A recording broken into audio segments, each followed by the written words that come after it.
You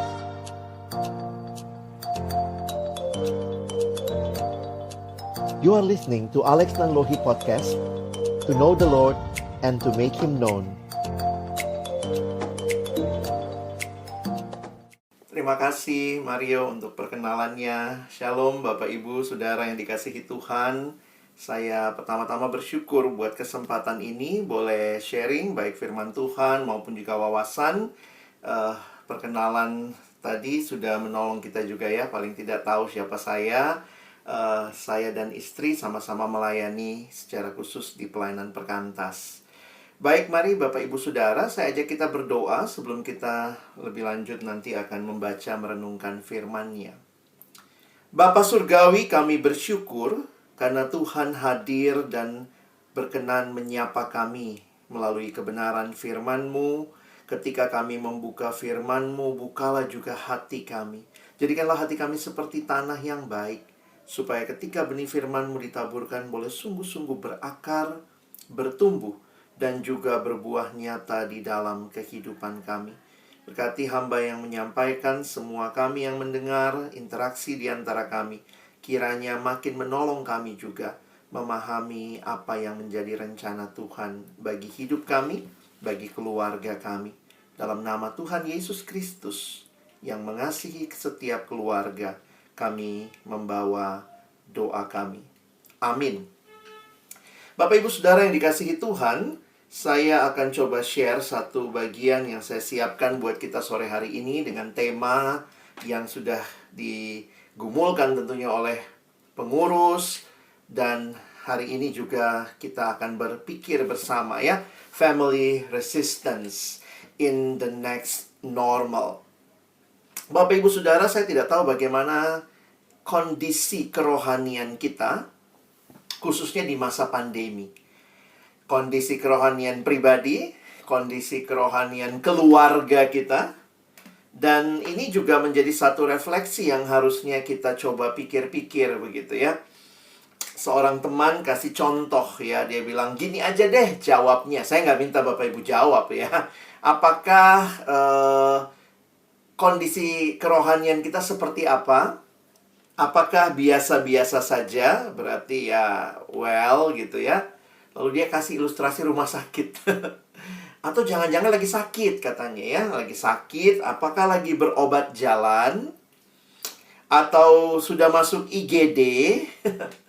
Atau harus rawat inap? Atau sedang ada di dalam ICU?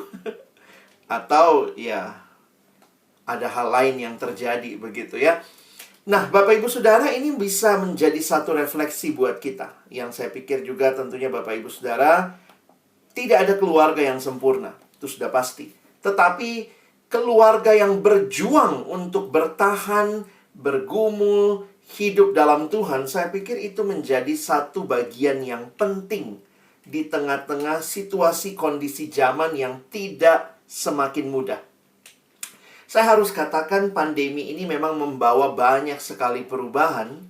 Tetapi di sisi lain, saya lihatnya begini ya. Bapak Ibu bisa setuju, bisa tidak tentunya. Pandemi ini hanyalah satu bagian yang makin meneguhkan, menegaskan seperti apa kerohanian kita sebelum pandemi ya. Jujur aja ya, bahwa ketika ada yang bergumul di dalam masa pandemi ini, kadang-kadang saya banyak menemukan ternyata itu bukan pergumulan yang sama sekali baru. Itu pergumulan yang sudah ada sejak sebelum pandemi. Cuma mungkin nggak terlalu berasa aja. Gitu ya. Aduh, kami susah banget Pak berdoa ya. Jangankan pandemi, nggak pandemi juga begitu ya. Jadi jangan menyalahkan pandemi, tetapi memang pandemi dengan segala tantangannya seperti sekali lagi menguji kita untuk melihat sebenarnya bagaimana keluarga-keluarga Kristen, pasangan-pasangan, bahkan mungkin juga saya harus katakan individu ya, karena sangat bergantung kepada bagaimana kita bersama Tuhan selama ini ya. Nah, jadi saya ingin mengajak kita merenungkan, mungkin wawasan yang saya berikan juga tidak hal-hal yang baru Bapak Ibu ya. Tetapi sesuatu yang saya harapkan bukan hanya kita dengar ulang hari ini, tetapi kita coba lakukan. Karena itu bagian penting di dalam perjalanan hidup beriman kita. Allah menciptakan manusia itu bukan hal baru yang tentunya kita sudah paham. Dan Allah yang menciptakan manusia adalah Allah yang menciptakan manusia itu di dalam relasi yang indah satu sama lain. Dan bagian yang paling sederhana yang awal Tuhan berikan adalah keluarga, family. Tidak ada orang yang lahir tanpa keluarga. Ya, dalam arti kecuali ya Adam, Hawa begitu ya. Sehingga ada yang bilang Hawa itu wanita paling beruntung di dunia, ya. Kenapa? Nggak punya mertua, katanya begitu ya. Sorry ya, ini buat yang mertua jadi momok begitu ya. Harusnya sih enggak ya, menjadi mertua. Bersyukur ada orang tua yang memperhatikan tentunya ya. Nah, tetapi juga jangan lupa, keluarga yang dicipta oleh Allah ini juga keluarga yang sudah jatuh ke dalam dosa. Sehingga tidak heran di dalam Kejadian pasal yang ketiga, kita melihat bagaimana suami menyalahkan istri. Anak di Kejadian 4, seorang koko tega bunuh dedeknya sendiri begitu ya. Jadi gambaran keluarga di dalam dosa itulah gambaran juga yang paling kecil. Waktu bicara dosa, lihatnya di mana? Ya lihatnya paling sederhana dan paling mudah lihat di keluarga ya. Seperti keluarga berikut gitu ya. Keluarganya Bart Simpson. Nah, kalau kita bayangkan, wow, seperti ini. Betul, keluarga Kristen tidak ada yang sempurna. Karena kita belum sampai kepada kesempurnaan yang masih kita nantikan waktu Yesus datang kedua kali. Tetapi, seperti doa saya tadi, bukan berarti tidak ada perjuangan untuk membangun kehidupan yang semakin mengasihi Tuhan dan sesama. Sehingga sebuah kutipan yang menarik ya. Ini bisa jadi like this. The nearest thing to heaven on earth is a happy Christian home. Bapak ibu saudara yang dikasihi Tuhan, saya coba menghayati begini ya. Tuhan itu berbicara banyak kepada kita di dalam bahasanya kita. Dan bahasa yang Tuhan pilih adalah bahasa keluarga. Bapak ibu sadarkah itu? Untuk menyebut Allah disebut sebagai Bapa. Yesus kita sebut sebagai anak Allah. Dan saudara-saudara seiman kita sebut brothers and sisters, saudara. Dan inilah bahasa-bahasa keluarga. Kenapa Tuhan tidak memanggil misalnya ya kayak bahasa di perusahaan ini bos besar, Allah Bapa CEO-nya, Yesus misalnya eksekutif direkturnya, lalu ini komisarisnya. Bukan bahasa seperti itu Allah perkenalkan dirinya kepada kita. Tetapi dia memperkenalkan dirinya dengan bahasa keluarga. Sehingga saya menyimpulkan begini.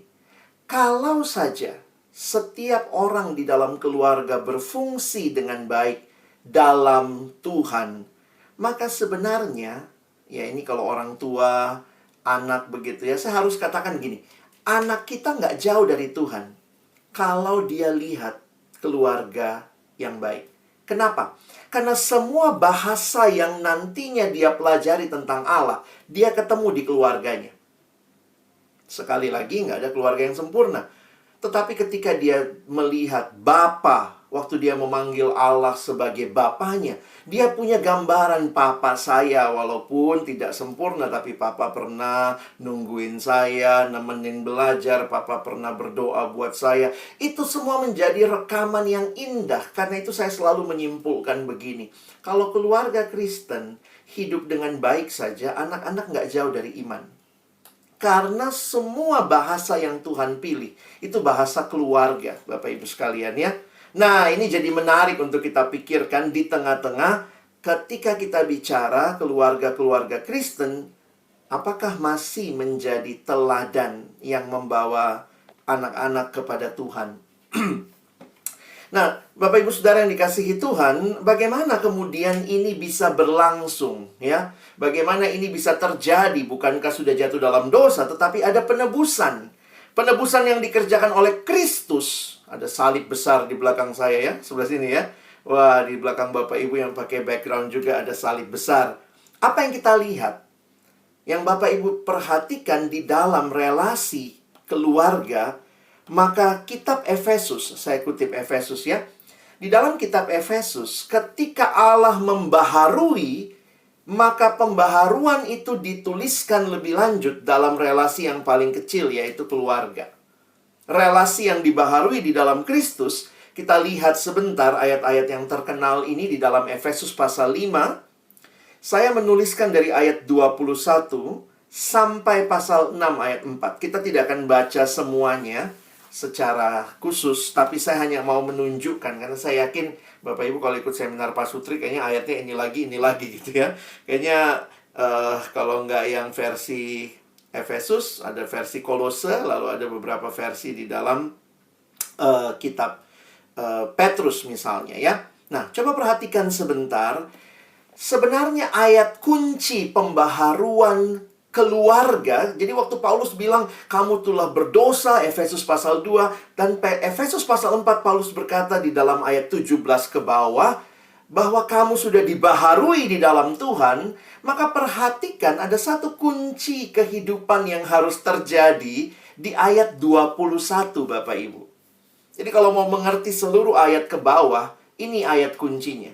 Efesus 5 ayat 21. Karena itu kalau Bapak Ibu perhatikan dalam terjemahan berbahasa Inggris, beberapa memasukkan ayat ini, Bapak Ibu lihat di Alkitab kita, pembagian paragrafnya beberapa memasukkannya ke bawah. Jadi kata kunci di sini, bagi yang dibaharui ya, dan rendahkanlah dirimu seorang kepada yang lain di dalam takut akan Kristus. Bapak Ibu, apa sih dosa itu? Secara sederhana, dosa itu menjadikan diri kita yang paling utama. Bukan Tuhan, bukan sesama. Itulah dosa secara paling sederhana. How do you spell sin? Sin, S-I-N. What is sin? Sin is the I in the center. Aku yang paling utama. Sehingga ketika kita dibaharui di dalam Tuhan, perhatikan, maka rendahkanlah dirimu seorang kepada yang lain di dalam takut akan Kristus. Dan pembaharuan ini Paulus tuliskan mulai di dalam keluarga. Jangan lupa, bapak, ayah, papa berdosa. Mama sudah jatuh dalam dosa. Anak, koko, cici, dedek sudah jatuh dalam dosa. Sehingga waktu dibaharui, maka ada perjuangan melawan dosa. Dan kuncinya ini, ya. Coba Bapak Ibu sekarang baca Efesus 5 ke bawah dengan kunci ayat ini. Karena di sini letak bagaimana pembaharuan itu terjadi. Kalau dulu sayalah segala-galanya, maka sekarang rendahkanlah dirimu seorang kepada yang lain. Siapa yang pertama Paulus bilang harus saling merendahkan diri? Karena ini bukan salah satu, yaitu suami dan istri. Bapak Ibu Saudara, kadang kalau kita langsung baca ayat 22, kita pikir yang harus merendahkan diri cuma istri. Enggak. Kalau baca ayat 21 tadi, maka baik suami maupun istri, kunci pembaharuan saling merendahkan diri. Coba lihat ayat 22 ya. Ini untuk istri. Hai istri, tanduklah suamimu. Begitu ayatnya? Enggak ya? Tunduklah kepada suamimu, sama seperti kepada Tuhan. Lalu ayat 25.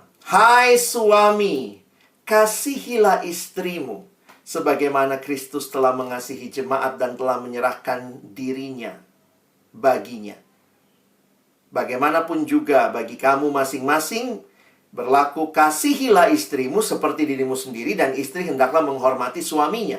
Jadi tunduk di sini adalah hormat kalau kita perhatikan, dan ini keduanya. Jangan selalu pakai ayat-ayat tertentu. Kamu itu istri nggak tunduk sama suami, sementara suami tidak belajar merendahkan diri untuk belajar mengasihi istri, belajar memperlakukan istri seperti, lihat gambarannya luar biasa yang buat suami ya.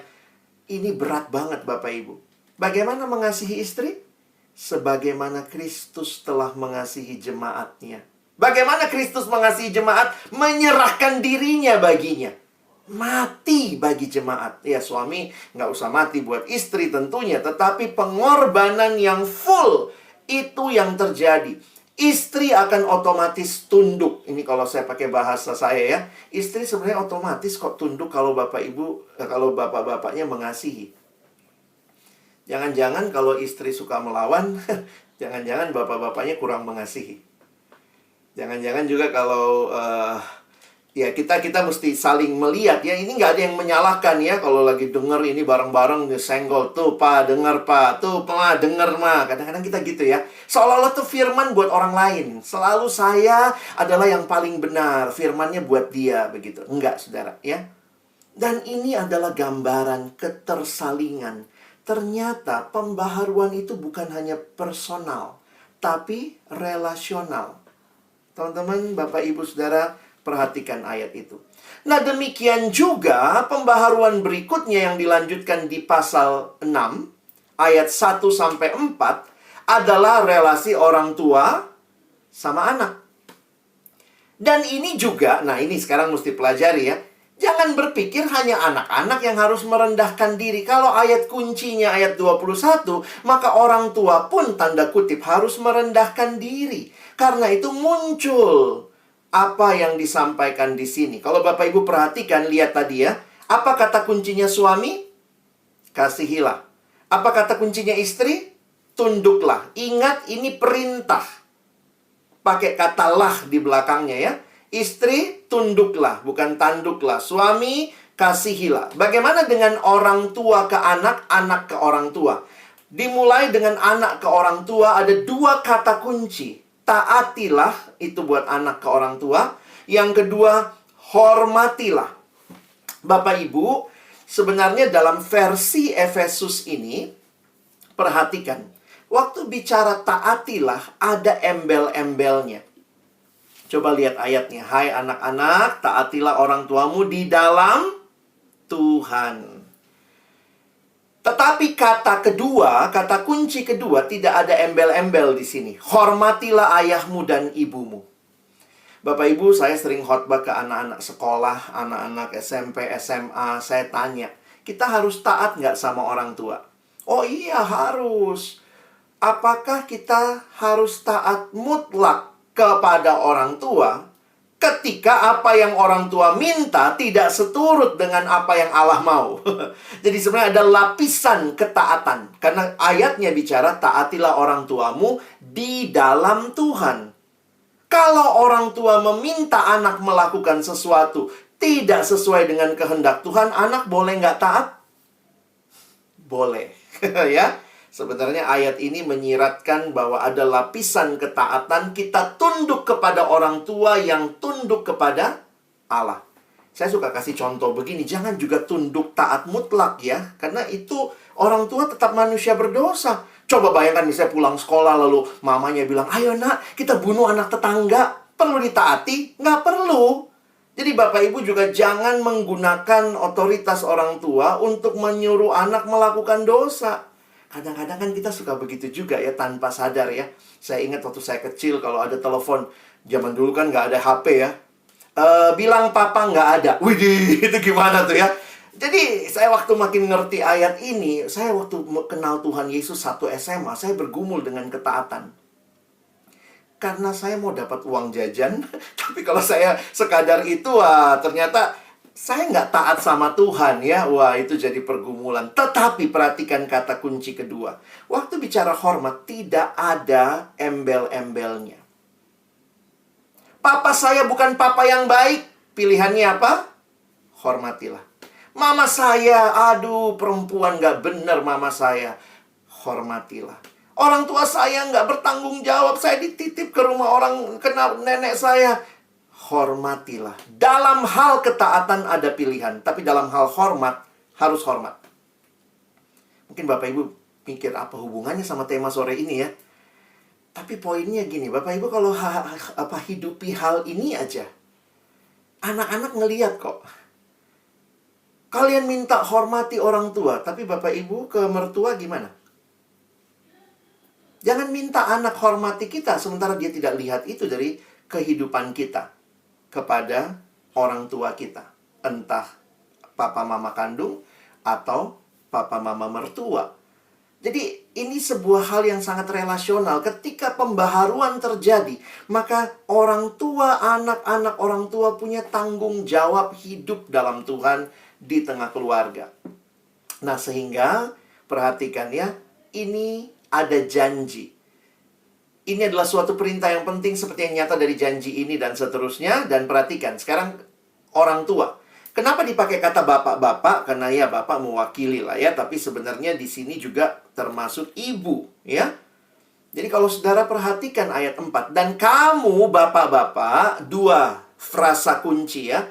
Janganlah bangkitkan amarah di dalam hati anak-anakmu.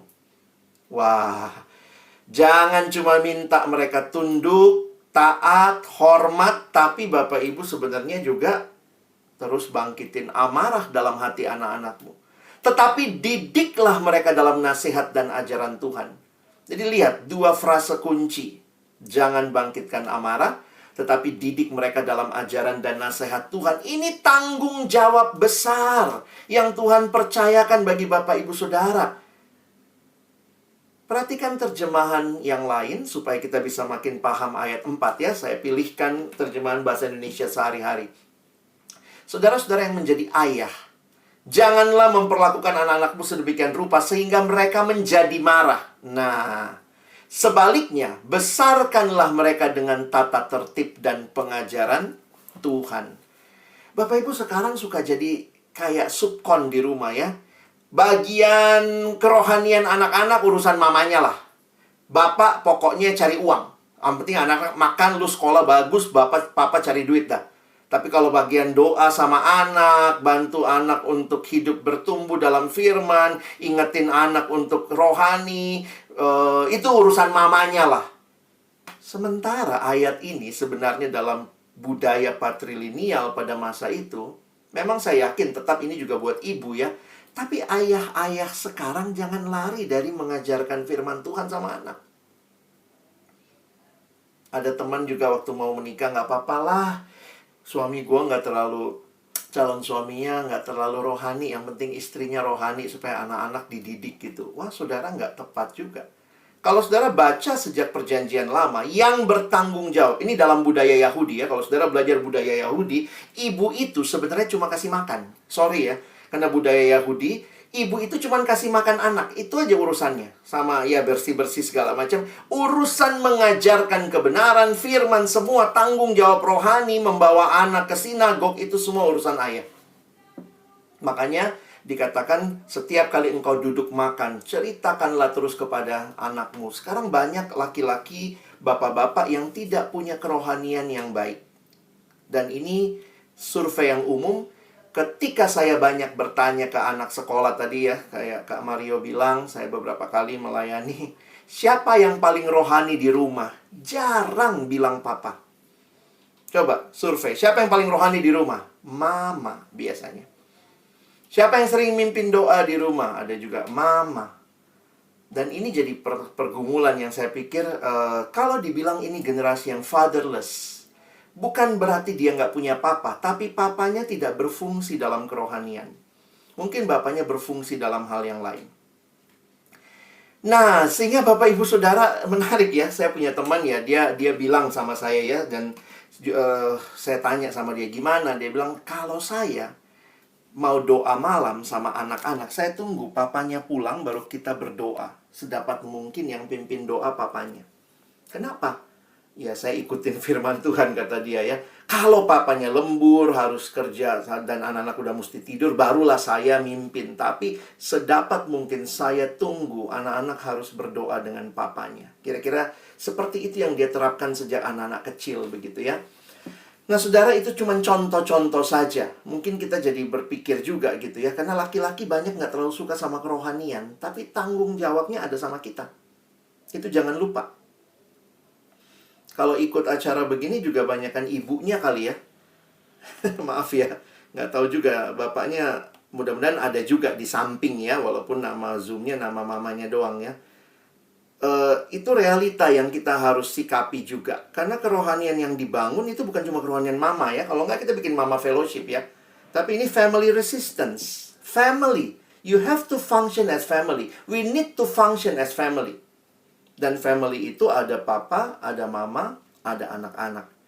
Dalam terjemahan firman Allah yang hidup, Alkitab FAYH, Dan sekarang untuk ayat 4, dan sekarang sedikit nasihat kepada para orang tua. Jadi memang ini sedikit dimodif karena budayanya pasti juga buat kita sekarang kepada ibu. Jangan terus-menerus menggusari dan mencari-cari kesalahan anak-anak saudara, sehingga membuat mereka marah dan jengkel. Begitu cara dia menjelaskan ya. Kadang-kadang kita marah kepada karyawan di kantor, sama orang di usaha kita, pulang anak kena marah ya. Begitu mama papa pulang semua dikomentarin gitu ya. Nah ini juga kadang nggak gampang, saya sadar juga ya, kita pulangnya udah capek, sampai di rumah bukannya apa, malah jadi masalah. Anak nanya ini, nanya itu, minta ini, minta itu. Ya, tetapi belajar merendahkan diri di dalam Tuhan dengan hal seperti ini. Jangan membuat mereka marah dan jengkel, tetapi didiklah mereka dengan tata tertib yang penuh kasih dan menyukakan hati Allah, dan saran-saran dan nasihat-nasihat berdasarkan firman Allah. Bapak Ibu Saudara yang dikasihi Tuhan, setelah melihat hal seperti ini, ya ini jadi pergumulan buat kita ya. Keluarga seperti apa yang saudara dan saya sedang bangun? Kita bicara family resistance, tetapi ini hal paling dasar. Nggak usah kita cari tips-tips lain dulu lah ya. Tips-tips firman Tuhan dulu lah. Suami ke istri, istri ke suami, tunduk, mengasihi. Tentu juga dalam bagian yang lain ya, suami, istri juga harus mengasihi. Suami juga dalam hal tertentu tunduk begitu ya. Anak ke orang tua ke anak. Seringkali memang kita suka berpikir ya, kalau saya ketemu anak-anak suka marah atau males dengar orang tua ngomong, karena tanpa sadar juga ya, ini mungkin juga buat kita yang membesarkan anak, yang kadang-kadang saya nggak menyalahkan semuanya orang tua, anak juga banyak salahnya ya. Tapi ya itulah, anak itu manusia berdosa, bapak ibu juga manusia berdosa. Jadi sama-sama jaga diri lah gitu ya. Kadang-kadang kan tanpa sadar kita suka membandingkan generasi mana yang terbaik. Dulu zaman papa, dulu zaman mama, begitu ya. Sebenarnya itu kan sebenarnya cara-cara berdosa ya. Cara berdosa kenapa? Menyombongkan diri, merasa generasi kita yang paling baik. Betul, ada kebaikan, tapi juga jangan lupa ada keburukan. Generasi sekarang jangan lihat juga semuanya buruk, ada juga kebaikan mereka begitu. Dan ingat, kita saling membutuhkan. Sebenarnya paling kelihatan waktu bicara teknologi ya, karena anak-anak biasanya lebih cepat dengan teknologi. Bayangkan kalau keluarga-keluarga punya hubungan harmonis, komunikasi yang baik karena kerohanian yang baik, maka ini jadi aset besar untuk gereja, bahkan untuk bangsa dan negara. Orang tua tidak bisa dibuang karena mereka sudah tua, nggak berfungsi. Oh tidak. Kalau mereka hidup dalam Tuhan, maka older generation, they have the wisdom. Younger generation have passion. They have information. And we need each other. Nah, mungkin bagian kita suka, ya ini kalau saya bawain seminar seperti ini, siapa yang harus berkorban? Sorry Bapak Ibu Saudara ya. Dalam banyak hal, mungkin harusnya kita ya. Kenapa? Karena orang tua pernah jadi anak, tapi anak belum pernah jadi orang tua. Ya, kadang kita kan menuntut anak mesti ngertiin kita juga. Ya, somehow saya juga harus katakan nggak mudah ya. Sehingga mari kita berpikir serius. To love and to embrace this generation. Loving and embracing this generation. Saya tidak tahu berapa banyak dari Bapak Ibu yang sudah mulai susah komunikasi dengan anak. Karena begitu dia makin besar, makin punya dunia sendiri, kita merasa kayak kehilangan momen-momen emas. Nah ini memang susahnya ya, kalau kita hitung-hitung umur. Ini Bapak Ibu di usia-usia 30-40 anaknya tuh sedang masuk masa remaja biasanya. Di masa-masa itu karir, usaha Bapak Ibu lagi bagus-bagusnya, sehingga sibuknya luar biasa. Padahal anak di masa itu lagi mulai jadi remaja yang kemudian ya mulai belajar melepaskan diri dari orang tua. Dan tahu-tahu ya kita udah kehilangan masa itu. Dan ya dalam beberapa hal saya lihat beberapa orang tua ya merasa, gue nyesel nih, gue kehilangan momentum itu. Tentu nggak ada yang bisa disalahkan, karena orang tua juga berkata kalau papa nggak usaha keras, mama nggak kerja keras, kamu nggak bisa dapat sekolah bagus begitu ya. Tetapi jangan lupa ya, bahwa kita butuh koneksi yang lebih daripada sekadar saya kasih apa supaya kamu apa, begitu ya. Tetapi koneksi dalam rumah tangga sebagai rumah tangga, di mana Bapak Ibu membesarkan seorang anak. Ini bukan aset, ini anak. Sehingga Amsal mengatakan kalimat yang menarik, ya. Didiklah orang muda menurut jalan yang patut baginya, maka pada masa tuanya pun ia tidak akan menyimpang daripada jalan itu. Ayat ini menyiratkan satu hal yang bagi saya menarik ya, bahwa kata didiklah di dalam terjemahan yang lain digunakan kata bukan teach, bukan sekadar teach, tetapi dipakai kata train. Bapak Ibu lihat di dalam ayat terjemahan ESV ya, English Standard Version, train up a child in the ways he should go. Jadi bukan hanya mendidik, tetapi mentrain, dan itu melibatkan teladan. Apa yang Bapak Ibu minta anak lakukan, itu sebaiknya mulai dari kita. Mereka lihat dari kita. Dan ini satu hal yang saya pikir perlu kita sama-sama perjuangkan. Kita mau generasi ke depan akan membangun gereja, membangun bangsa, sangat tergantung kepada bagaimana Bapak Ibu yang Tuhan percayakan hari ini untuk mendidik mereka. Warisan terbaik bagi generasi muda adalah teladan yang baik dari generasi yang lebih tua. Nah, sehingga kalau kita bicara ini ya, sekarang saya mau sedikit masuk lebih dalam kepada apa yang kita persoalkan sore ini.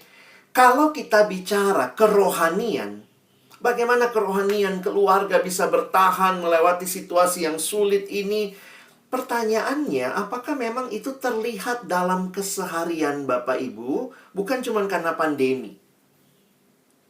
Seberapa penting kerohanian bagi hidup saudara, bagi hidup keluarga saudara?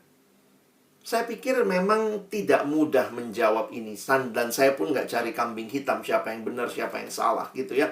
Karena selalu ada banyak faktor terlibat kalau kita bicara hal seperti ini. Tapi ada satu kutipan yang menggelitik saya sampai saya screenshot, saya masukkan hari ini. Kita hidup di zaman di mana baterai lemah lebih bermasalah daripada iman yang lemah. Betul juga ya. Jadi saya nggak tahu nih ya, apa yang Bapak Ibu sedang perjuangkan di keluarga? Beli HP yang nggak bisa mati gitu ya. Karena kayaknya pengen gitu ya, HP yang nggak usah di-charge ya. Terus nyala gitu ya. Atau kita berpikir serius dengan iman yang lemah. Iman anak-anak kita. Iman pasangan kita. Bapak Ibu, saya harus jujur mengatakan kepada Bapak Ibu sekalian, ini juga pergumulan saya sebagai hamba Tuhan.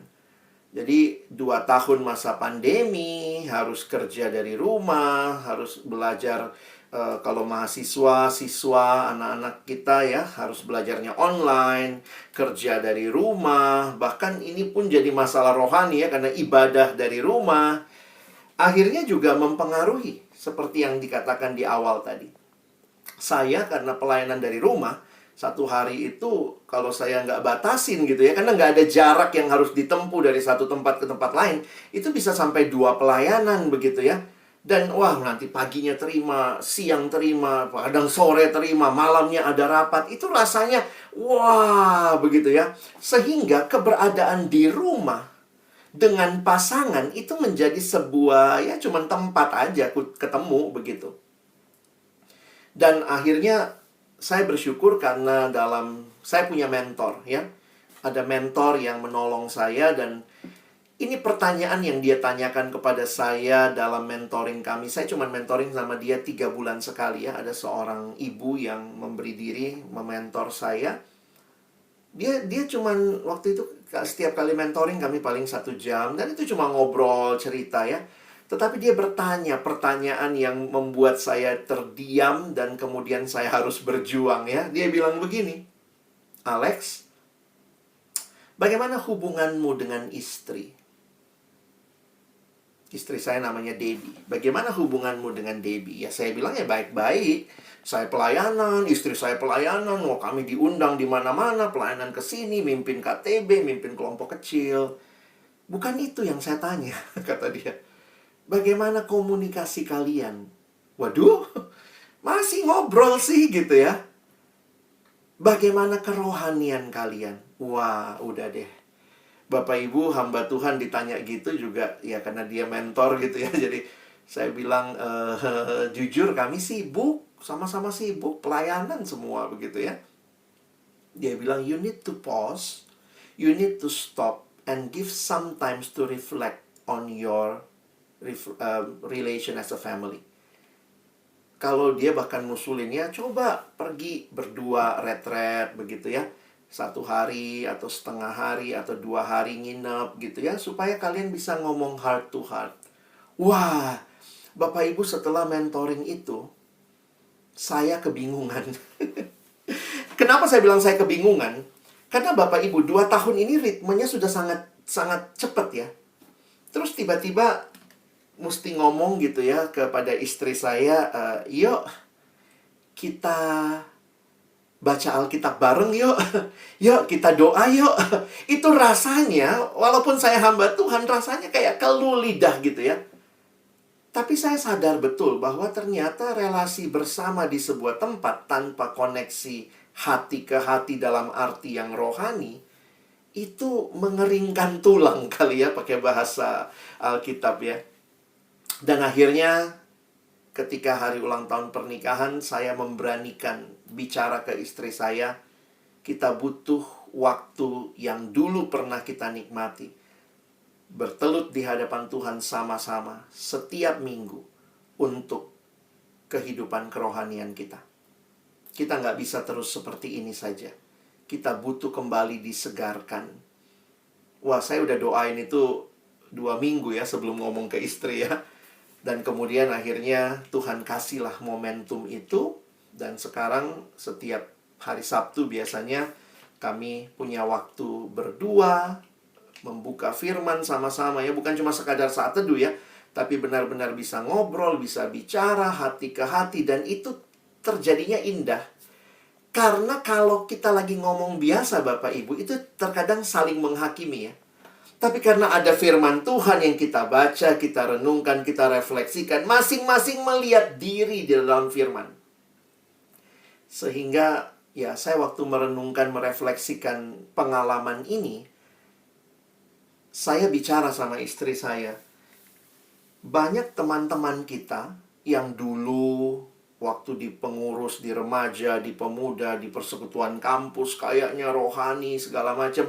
Dan dari dulu kita sudah bilang, kerohanian itu kunci keharmonisan keluarga. Kerohanian itu kunci kehidupan yang bertumbuh, kunci kehidupan yang bahagia. Tapi masih benar-benar kita lakukan nggak ya? Wah, sejak kita mikir itu, kemudian kami berdoa sama-sama dan ya, kita mulai coba share ya kepada teman-teman yang punya keluarga. Mulai saja, lakukanlah. Jadi apa yang Bapak Ibu sudah dengar selama ini gitu ya, coba mulai lakukan. Coba mulai berlutut sama-sama, bangun family altar yang, aduh Pak, kayaknya tiba-tiba jadi rohani, kayaknya awkward banget nih. Saya juga ngerasanya gitu Bapak Ibu ya.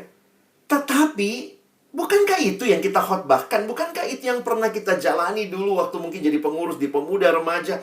Dan itu bukan teori. Hati-hati ketika kita mulai bicaranya, cuman sekadar lu pakai saham apa kemarin?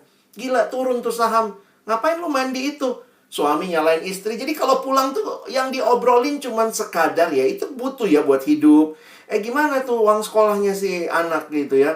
Itu gimana? Kamu cariin apa? Lesnya les yang bagus ya apa? Suami dan istri komunikasinya, apakah masih ada hal-hal rohani yang kita bilang inilah kekuatan keluarga Bapak Ibu? Makanya hari ini mungkin PR terberat bukanlah dengar firmannya, kan udah tahu ya Bapak Ibu ya, saya juga udah tahu, saya bahkan udah khotbah kemana-mana. Tapi kemudian mengatakan, Tuhan, Engkaulah segalanya. Aku mau bangun keluargaku di dalam relasi yang indah denganmu. Wah, saya ulang tahun pernikahan ke-11 baru ya Bapak Ibu ya, dan kami memang belum diberikan keturunan. Tapi saya juga merasa begitu ya, yang melayani aja bisa begitu kering ketika tidak ada relasi yang indah dengan Tuhan dan sesama. Dan itu bukan teori ya. mari kita coba lakukan. Satu hal yang menarik ya, ini bagian-bagian penutup yang saya mau sharingkan. Ada kutipan ini, Christianity isn't a religion. Isn't just a religion. It's a relationship with God through Jesus Christ. Ini saya renungkan lama Bapak Ibu ya. Kenapa? Kadang-kadang saya pikir saya udah ke gereja, saya udah ibadah, saya udah bicara, saya udah baca Alkitab, tetapi relasi itu ada nggak? Nah, ini juga dengan pasangan kita, dengan anak-anak kita. Sehingga juga banyak kok yang udah bikin family altar, tapi nggak ada koneksi, nggak ada relasi ya. Nah, ini yang kita perlu coba. Saya nggak punya tips tertentu, tapi ya bagi saya, Tuhan pun Tuhan yang merindukan relasi dengan kita. Ingat ya, manusia ini kita ciptaan Allah. Allah ciptakan kita seturut dengan gambarnya, created us in His own image. Dan kemudian ingat, Tuhan mau relasi yang personal dengan setiap kita. Saya kutip kalimat Bapak Nicky Gamble dalam sebuah buku, dia bilang begini, pria dan wanita diciptakan untuk hidup dalam hubungan dengan Allah. Tanpa hubungan tersebut akan selalu ada rasa lapar, sebuah kekosongan, dan sebuah perasaan yang hilang. Jadi saya berpikir ya, kalau saya diciptakan dalam relasi dengan Allah, istri saya diciptakan dalam relasi dengan Allah, maka sebenarnya ketika kami bersama-sama terus membangun relasi dengan Allah, Bapak Ibu lihat tangan saya ya, kalau saya makin dekat sama Tuhan, istri saya makin dekat sama Tuhan, kita sama-sama makin dekat sama Tuhan. Bukan sama Tuhannya aja yang kita dekat, tapi kita pun makin dekat satu sama lain. Tidak ada suatu pun hubungan manusia yang dapat memuaskan, termasuk dengan pasangan kita ya. Atau yang dapat terus bertahan. Nggak ada hubungan yang terus-menerus ya. Suami bisa meninggal, istri bisa meninggal, anak bisa pergi. Jadi poinnya adalah, kalau demikian, kita selalu cari hubungan yang memuaskan, hubungan yang dapat terus bertahan. Sementara dunia selalu akan ada yang hilang. Itu hanya menunjukkan Bapak, Ibu, Saudara, dan saya diciptakan dalam relasi dengan Allah. Ya, manusia, sekali kita punya hubungan dengan Allah, ini menentukan kita punya tujuan, arti hidup, dan itu akan menjadi semakin jelas. Nah, berpasangan itu sebenarnya ketika kita berdua sama-sama terus bertumbuh di dalam Tuhan.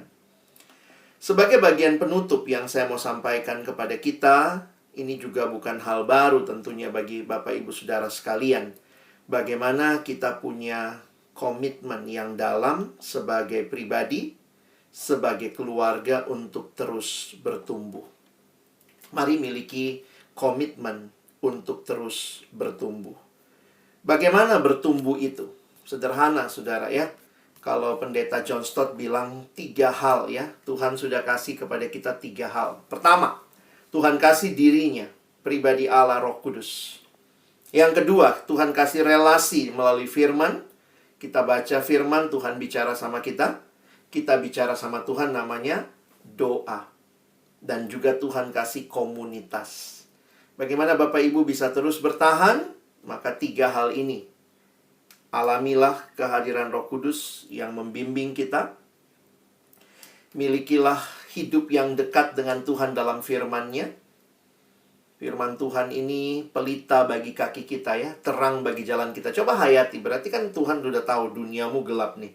Firman ini pelita bagi kakimu, terang bagi jalanmu. Gimana anak saya ke depan? Aduh, dia akan studi ke luar negeri. Maka yang kita titipkan bukan deposit garansi, uang besar.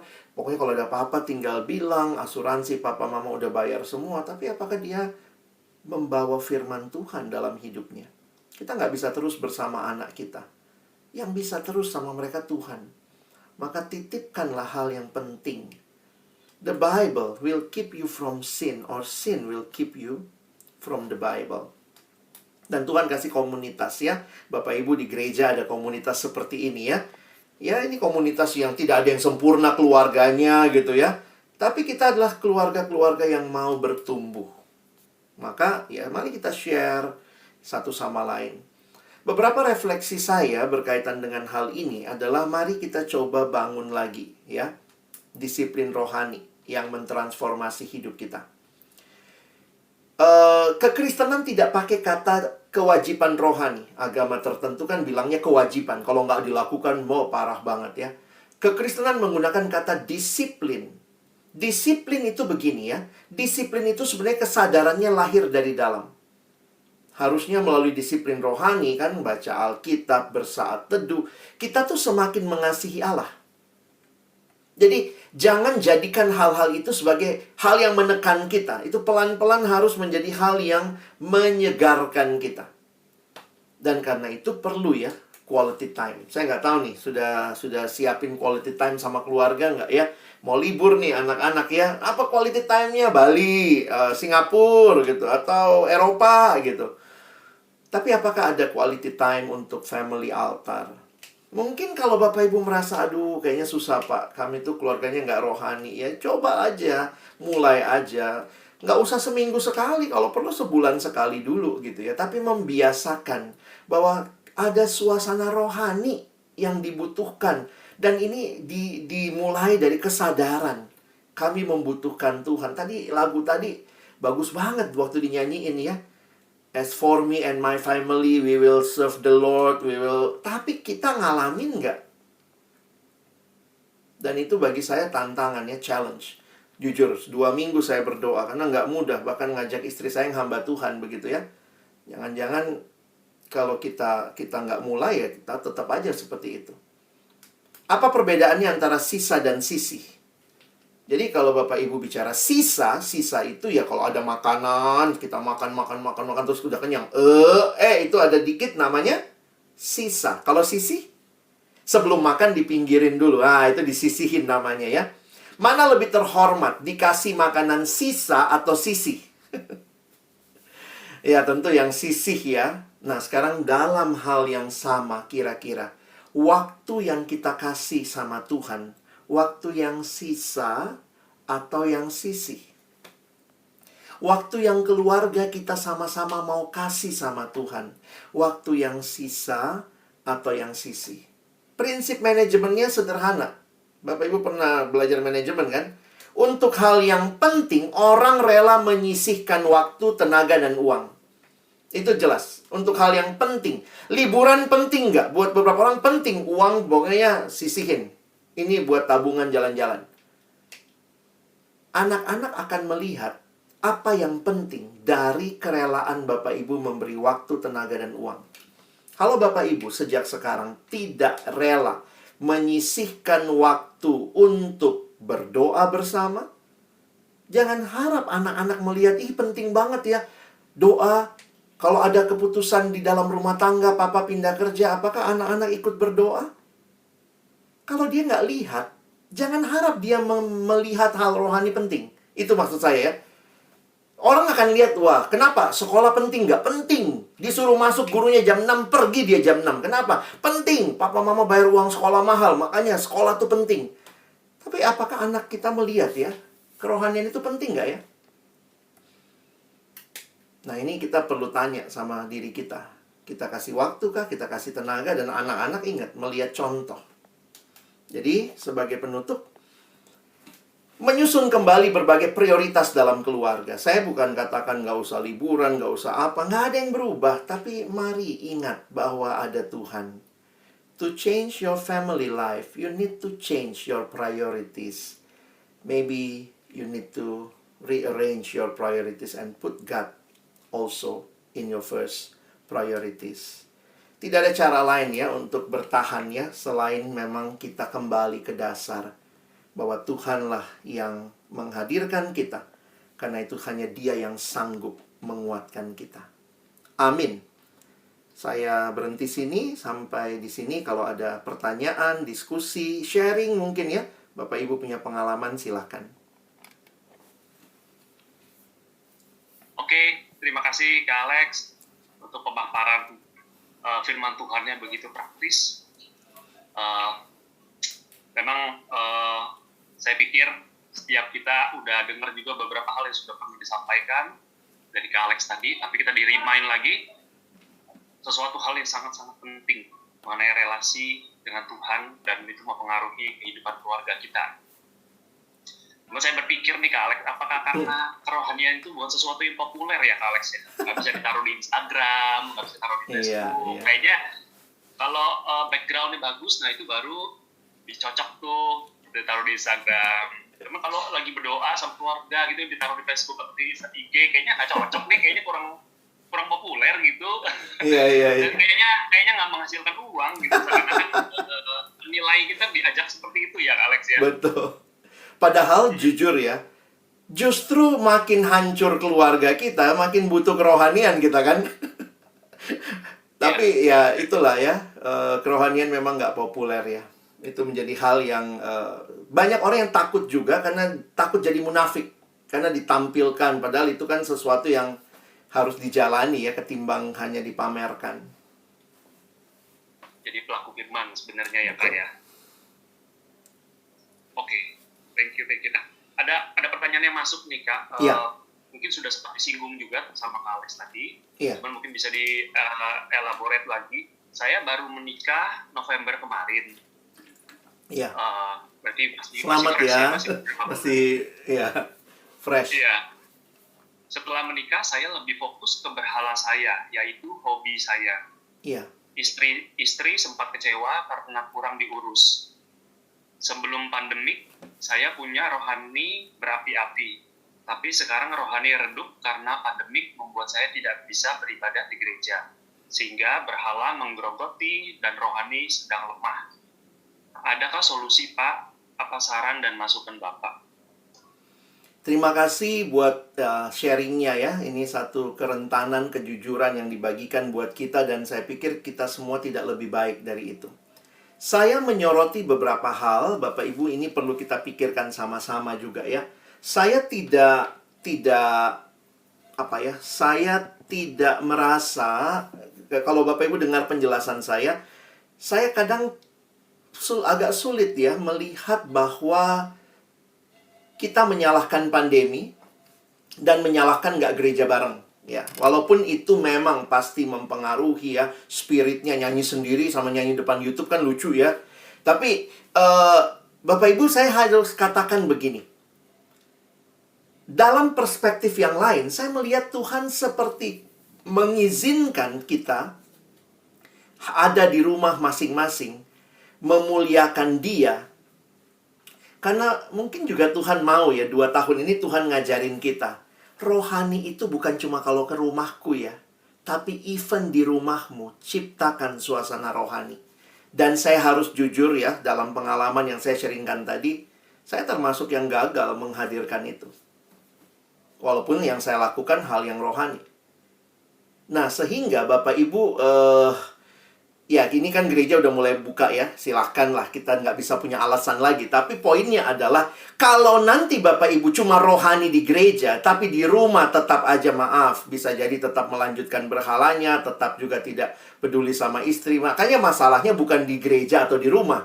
Tapi di mana kita hadir, harusnya rohani, nuansa, suasana rohani itu kita bangun. Jadi saya lebih berpikir ada hal yang lebih mendasar daripada sekadar offline atau online ya. Tapi sadarkah kita bahwa kita butuh Tuhan dan itu menolong kita. Sebenarnya kalau bicara berhala menarik ya. Cara menjelaskan pendeta Timothy Keller, dia bilang begini. Bagaimana caranya supaya kita nggak tertarik sama berhala? Ya berarti kita harus lebih tertarik sama Tuhan. Kira-kira begitu ya. Atau dalam bahasa keluarga bisa gini. Bagaimana caranya supaya kita nggak selingkuh sama istri orang? Ya, saudara harus mencintai istrimu lebih lagi sampai istri orang pudar. Ya, karena saudara sangat mencintai istri saudara. Tetapi kalau saudara sangat mencintai istri orang, tiap bangun pagi lihat fotonya, merenungkan istri orang, jangan heran Tuhan, istri saudara pudar, istri orang bersinar begitu ya. Glowing. Jadi sederhana memang ya. Menciptakan suasana rohani, dan itu bukan kerohanian seminggu sekali ke gereja. Tapi kerohanian setiap hari. I love you Lord. Waktu kita baca firman, waktu kita berdoa, itu adalah untuk kita membangun kerohanian. Ya. Sehingga kalau nanti sekarang kita udah bisa ke gereja on-site pun, saudara nggak akan merasa ini itu istilahnya gini. Kalau sudah onsite pun ya, saudara harusnya lebih lagi gitu. Karena sebenarnya di rumah pun, saudara harusnya setiap hari makin mencintai Tuhan. Mungkin itu dulu. Yang lain kalau misalnya mau langsung bertanya, boleh silakan ya, boleh raise hand atau ketik pertanyaannya ke question and answer, ke admin question and answer ya. Oke. Mengenai family resistance nih, ada pertanyaan. Iya. Gimana mendampingi, ini berkaitan orang tua sama anak-anak nih, gimana mendampingi anak-anak remaja dalam masa transisi new normal, kadang-kadang ya karena sering jarang keluar gitu ya, jadi ada isu tidak percaya diri, malu karena jarang bersosialisasi gitu. Kira-kira gimana tuh Kak? Kita belum ada yang ahli-ahli banget dalam new normal ya, karena ini kan semua pengalaman pertama ya. Atau ada yang udah pandemi sebelumnya. Saya hidup 200 tahun lalu misalnya gitu ya. Nggak ya. Karena itu saya pikir cobalah Bapak Ibu lihatlah beberapa tips and trick yang dilakukan. Tetapi secara rohani saya pikir ke gereja bersama itu bisa membalikkan anak untuk keluar dari comfort zone. Beberapa pembimbing remaja sudah kontak saya dan bilang, aduh Kak Alex, susah banget ngajak anak remaja kembali ke gereja. Karena udah kebiasaan, udah milih di rumah gitu ya. Bisa pakai celana pendek, bisa sambil rebahan, bisa apa. Nah, itu ya kita tidak bisa tutup mata. Kemungkinan itu pasti terjadi lah. Tetapi ketika orang tua ya mengingatkan lagi, kita mau ke gereja, hadap Tuhan bareng-bareng ya, maka kita sama-sama dress up yang baik, dalam suasana, jamnya pas, khotbahnya nggak bisa di-skip ya kan. Kadang-kadang kalau rekaman kita bisa skip ya, aduh males nih denger dia khotbah, langsung lah berkat, yang penting gue transfer persembahan gitu ya. Nah, membalikkan, jadi kita bisa membalikkan dari hal-hal yang sederhana. Nah, kalau dalam kerohanian, saya pikir membalikkan dengan ke gereja bersama, orang tua masuk umum, anak ke remaja kalau sudah buka. Atau bisa juga, nah beberapa sekolah sudah onsite sih ya. Nah, terus kemudian kalau Bapak Ibu juga punya kebiasaan yang baik, tentu dengan prokes yang ketat, maka cobalah ya, bawa anak keluar dari, sebenarnya concern saya bukan hanya pas pandemi ya. Anak-anak kita tanpa sadar ya, memang makin, itulah manusia berdosa ya, selalu hidup bagi dirinya. Yang perlu Bapak Ibu tolong adalah bagaimana anak sejak awal belajar hidup bagi orang lain. Belajar hidup bagi Tuhan, bagi sesama. Dan itu perlu dididik, mau online nggak online, sebenarnya itu perlu dididik. Bagaimana caranya? Saya pikir ada beberapa teman ya punya cara yang saya pikir ya baik juga. Setiap kali anaknya ulang tahun, maka anaknya justru yang akan memilih ya. Dia suruh anaknya pilih apa yang kamu mau ngasih ke orang lain gitu ya. Jadi biasanya kan orang kalau ulang tahun biasanya saya mau apa gitu. Saya mau apa, maka dia didik anaknya kebalik. Belajar waktu dia ulang tahun dia harus berpikir apa yang dia mau bagi. Karena kebiasaan teman saya ini, sejak kecil anaknya itu kalau ulang tahun, perayaannya di panti asuhan. Jadi tentu ya, tetap ya dia juga bikin sama teman-temannya. Tapi anaknya dilatih untuk kalau ulang tahun jangan selalu berpikir saya dapat apa. Tapi apa yang bisa saya kasih sama orang lain. Nah, jadi Bapak Ibu sebenarnya kalau kita membiasakan, maka pandemi ini juga, anak juga bisa. Beberapa sekolah, ya sekolah Kristen ya, misalnya ada anak mendukung, anak di Papua, itu juga bagian ya. Tapi kan kadang-kadang tuh uang mamanya yang memang dikasih, ini kasih buat beasiswa anak Papua atau anak di mana. Tapi mari belajar, mungkin anak menyisihkan uangnya dari uang yang dia dapat dari orang tua, lalu dia sisihkan. Dia rasa tuh, ngasih itu tuh berat, tapi Tuhan mau misalnya. Nah, jadi saya pikir menarik ya tadi pertanyaannya, mengembalikan anak, tapi jangan lupa ya, kita perlu lebih mendasar mengembalikan mereka untuk jadi orang yang hidup bagi Allah dan sesama. Oke, Kak. Kita lanjut lagi nih, Kak. Ini berbicara mengenai family resistance sendiri, ini kayaknya key personnya tentu juga seorang ayah gitu ya. Nah, ini pertanyaannya, bagaimana memotivasi ayah untuk lebih memimpin anak atau mungkin keluarga ya dalam hal rohani? Semua orang punya pertumbuhan ya. Dan saya pikir pertumbuhan itulah yang harus ditolong. Baik, kadang-kadang kalau istrinya lebih rohani, ini kalau yang nanya istri lebih rohani, maka sebenarnya istri bisa membackup suami yang mungkin bukannya nggak rohani, tapi sedang belajar di dalam kerohanian atau mau terus bertumbuh. Jadi ya kita bagi peran lah ya. Nanti aku doa pembukaan ya, kamu yang doa tutup misalnya. Atau nanti pas anak-anak mau tidur, kamu baca Alkitabnya, walaupun mungkin cuma baca satu ayat bapaknya. Jadi terlihat begitu bahwa ada kebersamaan. Sehingga juga gereja punya banyak pembinaan ya. Saya pikir juga mari kita beri waktu ya. Mana yang paling pas bisa diikuti oleh ayah supaya kerohaniannya bertumbuh. Yaitu beberapa gereja memang kan komisi prianya bubar ya. Atau bahkan nggak ada. Ya, GKY termasuk yang nggak ada kalau nggak salah ya. Entah dulu pernah ada lalu bubar. Yang ada tuh komisi wanita. Kayak wanita tuh penting banget diperhatiin kerohaniannya. Karena inilah tulang punggung keluarga, ya tulang kerohanian. Tapi jangan sampai juga kita mengabaikan. Jadi mari bangun sama-sama ya. Kalau ada liturgi-liturgi bersama dalam ibadah-ibadah keluarga, bagi tuh peran ayah, ibu ya. Kadang-kadang kita bisa mulai dari hal-hal seperti itu. Iya ya Kak, kalau yang komisi pria kayaknya jarang banget ya. Kapan terakhir ada komisi pria, kalian mesti cek. Kapan terakhir GKY punya komisi pria ya. Tapi dulu setahu saya kayaknya ada. Karena Gereja Kristus pada umumnya ada komisi pria. Sebelum pisah dengan GKY, komisi pria. Tapi memang gitu ya, di beberapa komisi pria di gereja lain juga ya, ampun. Hidup segan mati tak mau. 4L ya, lu lagi. Iya. Majelis itu persekutuan majelis kedua yang prianya. Oke.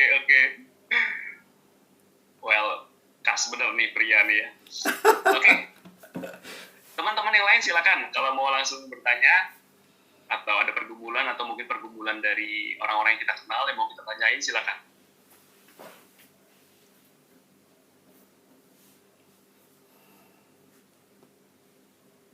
Kadangkala kenapa kita nggak menciptakan surga itu gitu, malah sebaliknya gitu ya, memang karena kita manusia berdosa seperti itu ya Kak ya. Perjuangannya di situ tuh. Iya, betul. Nah, gimana sih Kak menilai sebuah keluarga itu heaven on earth? Apakah ada semacam kayak family check up-nya gitu? Maksudnya soalnya kadang-kadang ya selama sekolah jalan, makan jalan, pakaian sandang pangan papan jalan, dianggap sebagai normal family gitu. Apakah itu cukup gitu? Saya melihat memang yang paling penting adalah memberlakukan firman Tuhan ya. Dan ini memang ya tentu gereja mengkhotbahkan, pendeta-pendeta khotbah, persekutuan kita pembinaan. Sehingga harusnya ada Christian worldview menilai kesuksesan. Misalnya ya, kalau Tuhan Yesus mengatakan, apa gunanya seorang memperoleh seluruh dunia tetapi ia kehilangan nyawanya. Jadi kalau dibilang family check up, spiritual check up, ya sebenarnya kalau makin banyak kita diterangi oleh prinsip-prinsip kebenaran, itu mengevaluasi kok. Ya mungkin kalau teman-teman yang punya kemampuan psikologi bisa memberikan semacam tabel untuk checklist. Tapi bagi saya checklist kita rata-rata memang ritualnya. Doa nggak? Baca Alkitab nggak? Kebaktian nggak? Waktu kebaktian full nggak semua ikut atau apa? Jadi kadang-kadang check up-nya kita kepada ritualnya. Tetapi sebenarnya spiritual is more than just ritual. Tetapi spiritual itu dibangun dari ritual-ritual itu. Nah itu tuh yang kadang-kadang susah bener yang tadi dibilang ya. Agak susah memang menilai kerohanian. Karena kita menilai buahnya. Nah tapi buat saya sebenarnya begini ya. Ketika Christian worldview itu masuk ke dalam kehidupan keluarga. Kayak anak itu mulai diajar kritis. Dan kritisnya itu kritis dalam point of view firman Tuhan. Nah itu kan yang nggak gampang ya. Atau kadang-kadang kita nggak terlalu terlatih juga. Dulu-dulu kayaknya nggak ada tuh anak-anak nanya begitu ya. Pokoknya terima aja Tuhan itu ada. Ya udah, anak sekarang kemarin ponakan saya nanya gitu. siapa yang ciptain Tuhan? Karena dia dapat konsep semua dicipta. Lalu yang ciptain Tuhan siapa? Dan kemudian dia nanya gitu ya ke istri saya, dan jadi bingung jawabnya gitu ya. Tapi saya pikir ya berarti kita mesti dibekali dengan memberikan Christian worldview. Anak lihat, wih K-pop sukses. Terus gimana kita menilainya? Kita nolong dia. Ih hebat ya, dunia ngelihatnya gitu. Gimana nih, Tuhan bilangnya suksesnya itu seperti ini gitu. Nah, manusia hidup bukan hanya dari roti ternyata, tapi dari firman Tuhan. Jadi kita bisa, poinnya adalah sebenarnya gini ya, seberapa memang firman yang kita dapat itu menerangi perjalanan hidup kita begitu. Dan kadang apa itu butuh training atau ya udah sebenarnya keseharian ya. Kadang-kadang kalau semua hal di training, kesannya kekristenan itu adalah hasil training gitu ya. Tapi kekristenan itu relasi dengan Tuhan. Waktu setiap hari kita baca, oh hari ini Tuhan bilang ini, kita jadi ngerti, oh memandang dunia harus begini. Hari ini kita ngeliat tentang kematian, hari ini kita... Jadi itu sesuatu yang dalam perjalanan harusnya menerangi langkah keluarga kita. Wow, oke. Thank you. Alex, satu lagi nih sebelum kita sampai ke 5:30. Oke. Kalau sebuah keluarga adalah sebuah komunitas, kenapa kita perlu komunitas yang lebih besar lagi, seperti yang sekarang kita lagi lakukan ini? Saya tetap melihat Tuhan menghadirkan komunitas di luar komunitas terkecil kita ya. Gereja itu adalah kumpulan dari keluarga-keluarga. Pengalaman saya berkomunitas di dalam gereja atau di dalam persekutuan sebenarnya menjadi cermin buat satu sama lain dan juga bagi keluarga. Saya ingat ya, kami membentuk KTB Pasutri ya, kelompok tumbuh bersama beberapa pasutri. Saya memimpin mereka dari tahun 2010 gitu ya. Kita punya komunitas, sebulan sekali kadang kita ketemu, kita share, kita berbagi, kita bagi hidup, bagi firman. Anak-anak sudah makin besar juga gitu. Nah, apa hal yang menarik adalah saya lihatnya begini. Kadang-kadang ini jujur aja ya, misalnya kita punya pergumulan dalam keluarga. Terus suami ngerasa dia paling tahu, gue bener nih. Atau istri merasa gue yang bener nih gitu ya. Nah, waktu kita ketemu sama keluarga lain, terus dia sharing, ternyata pergumulannya sama. Lalu kita bisa lihat cara pandang yang berbeda. Nah, itu biasa kalau di KTB tuh suka bilang waktu temen sharing ya. Terus kemudian yang satu, nah denger tuh istrinya itu kayak gitu tuh. Jadi, tapi walaupun itu bercanda, tapi itu adalah sesuatu yang saya jadi sadar. Kalau cuman kita sendiri, kita merasa kita paling bener loh. Kita ngerasa udah cara kita yang paling benar. Cara kita memperlakukan istri, cara kita memperlakukan suami. Tapi begitu ketemu temen lain, dan kadang-kadang dia kasih wawasan, wih, dia tuh ke istrinya baik banget atau apa. Nah, kemudian biasanya yang satu bilang, tuh, kamu kayak dia dong. Jadi, paling tidak, benar tuh, di dalam persekutuan, kita saling mempertajam. Nah, makanya ya, kita bersyukur ya, kalau kita juga persekutuan seperti ini, saya harap sih, nanti kalau Bapak Ibu onsite ya, jangan langsung pulang ya, ngobrol-ngobrol dulu habis itu ya, tentu dengan prokes ya.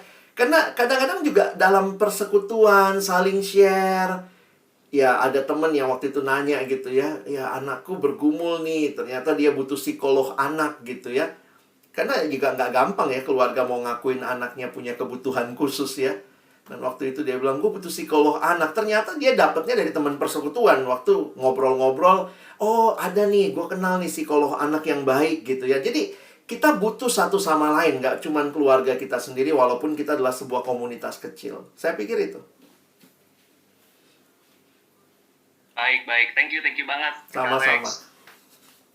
Tetesan air itu adalah hell atau neraka, ya riaknya juga akan berimbas gitu ya. Dan begitu juga sebaliknya, itu menjadi titik tetesan air itu adalah heaven, itu riak yang keluar juga menjadi berkat gitu buat yang lain. Nah, saya pikir ya kita mengucap syukur untuk kesempatan kita boleh ketemu walaupun masih online seperti yang tadi disampaikan oleh rekan Helena.